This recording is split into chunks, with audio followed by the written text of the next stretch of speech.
5 situations where you should stay silent. Number 1. When your judgment is clouded. The first case when you should not speak up is when you are having trouble thinking clearly. This can be for many reasons.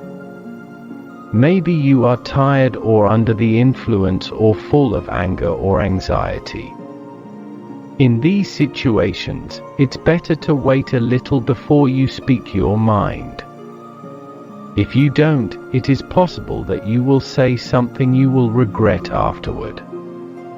If you give your ideas time to mature and still think the same way, you can talk about it later, but not when you are compromised emotionally or in other ways.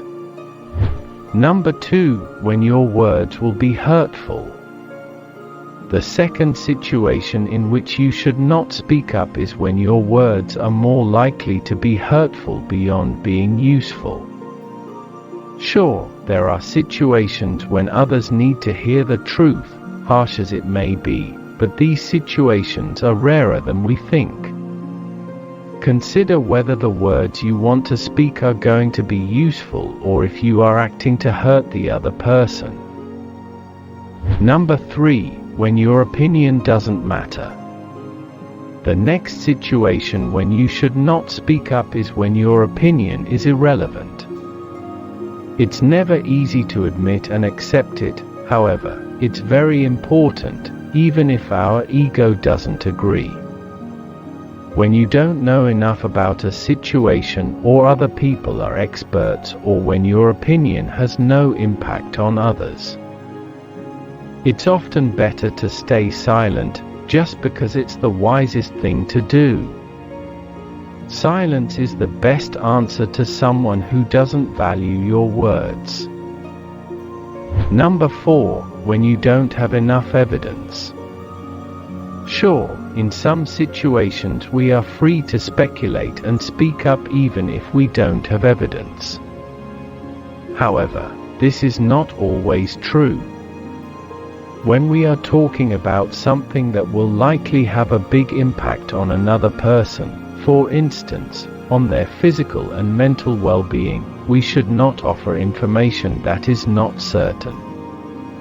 Hearsay might be fine in some contexts, but if our hearsay can sway a big decision, it's best not to speak.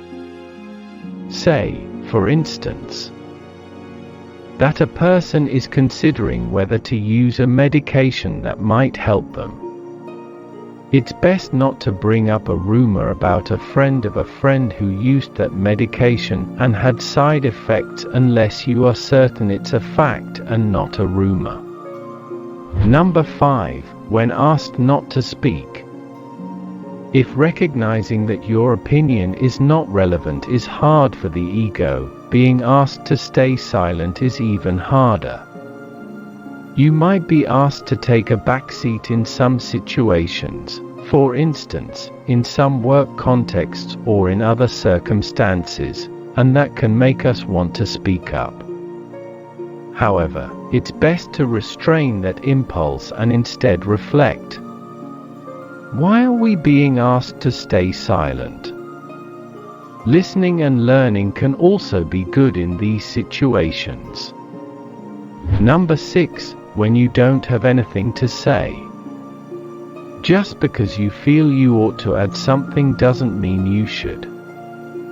Instead, you might support what someone else has said. It can feel awkward saying that you don't have something to add, but it is usually better than speaking for the sake of speaking. Allow yourself to admit when there is nothing to add. Be careful with your words. Once they are said, they can be only forgiven, not forgotten.